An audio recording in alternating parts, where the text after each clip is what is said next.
PV Anwar CPIM-ന് വെല്ലുവിളിയല്ലെന്ന് മുതിർന്ന CPIM നേതാവ് പാലോളി മുഹമ്മദ് കുട്ടി 24-നോട്. ഇന്നലത്തെ അൻവറിന്റെ നയപ്രഖ്യാപന യോഗത്തിൽ ആളെ കൂട്ടിയത് UDF SDPI പ്രവർത്തകരാണ്. മുസ്ലിം ന്യൂനപക്ഷത്തെ സ്വാധീനിക്കാൻ അൻവറിനാകില്ല എന്നും പാലോളി മുഹമ്മദ് കുട്ടി പറഞ്ഞു. അതൊക്കെ തൽക്കാലം ഇപ്പം അൻവറിൻ്റെ പിന്നിലാരാണ്? മുസ്ലിം ലീഗ്, അതുപോലെ തന്നെ കോൺഗ്രസ്, BJP-ക്കാർ അവരെല്ലാം ഒറ്റക്കെട്ടായിട്ട് പിന്തുണ കൊടുക്കുകയല്ലേ. അവർ യോഗം വിളിച്ചിട്ടുണ്ടെന്നുണ്ടെങ്കിൽ അവരല്ലേ മഹാഭൂരിപക്ഷം ആ യോഗത്തിൽ. അത് നിഷേധിക്കാൻ ആർക്കും കഴിയില്ല. അത് പോയി കാണുന്ന ആളുകൾക്കറിയാം. അപ്പോൾ ആദ്യത്തെ യോഗം നിലമ്പൂർ വിളിച്ചിട്ടുള്ള സമയത്ത് 75-80% SDPI അതുപോലുള്ള സംഘടനകൾ അവർ സംഘടിതമായിട്ട് വന്നിട്ട് ആ മീറ്റിംഗ് വിജയിപ്പിക്കുകയാണ്.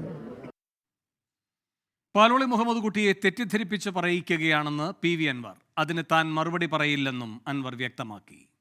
അങ്ങേയറ്റം ബഹുമാനിക്കുന്ന ആളാണ് ബഹുമാനപ്പെട്ട പാലോളി സഖാവ്. അപ്പോൾ അദ്ദേഹത്തിനൊക്കെ എന്ത് പറഞ്ഞാൽ ഞാൻ അദ്ദേഹത്തിനൊന്നും മറുപടി പറയില്ല. കാരണം ആ മറുപടി പറയാൻ പറ്റില്ല. ആ സാധുവിനൊക്കെ ഈ പറഞ്ഞ പോലെ തെറ്റിദ്ധരിപ്പിച്ച് ഇങ്ങനെ പറഞ്ഞേക്കെന്ന് പറഞ്ഞു കഴിഞ്ഞാൽ അങ്ങനെ പറയുന്ന പാവം, അത്രേ ഉള്ളൂ. നിങ്ങൾക്ക് അങ്ങനെ കണ്ടാൽ മതി. ദീപക് ധർമ്മടം കോഴിക്കോട് നിന്ന് കൂടുതൽ വിവരങ്ങളുമായി ചേരുന്നു. ദീപക്, അൻവർ ആളെ കൂട്ടുന്നതിൽ CPIM-ന്റെ പ്രതിരോധം എന്താണ്? ഇതിലേറ്റവും പ്രധാനപ്പെട്ട കാര്യം വേണു, ഈ ആലപ്പുഴയിലെ P. സുധാകരൻ അനുസ്മരണ പരിപാടിയിൽ പങ്കെടുക്കാൻ വേണ്ടി മലപ്പുറത്ത് നിന്നും പാലോളി എത്തുന്നു. പാലോളി വളരെ കൃത്യമായി പറയുന്നത് അൻവർ ഏതെങ്കിലും രീതിയിൽ CPIM-നോ ഇടതുമുന്നണിക്കോ രാഷ്ട്രീയമായ ഒരു വെല്ലുവിളിയല്ല. രണ്ടാമത്തെ കാര്യം, ന്യൂനപക്ഷ സമൂഹത്തെ സ്വാധീനിക്കില്ലേ എന്ന് ചോദിച്ചപ്പോൾ മലപ്പുറം ജില്ലയിൽ ഭൂരിപക്ഷമാണ് മുസ്ലിം സമൂഹം.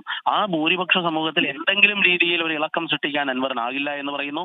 4-5 ദിവസത്തെ കൊട്ടലും കലാശവും മാത്രമായി അൻവർ മാറുമെന്ന് പാലോളിയെ പോലുള്ള വളരെ മൃദുഭാഷി അടുത്ത ഭാഷയിലാണ് അൻവറിനെ പ്രതിരോധിക്കുന്നത്.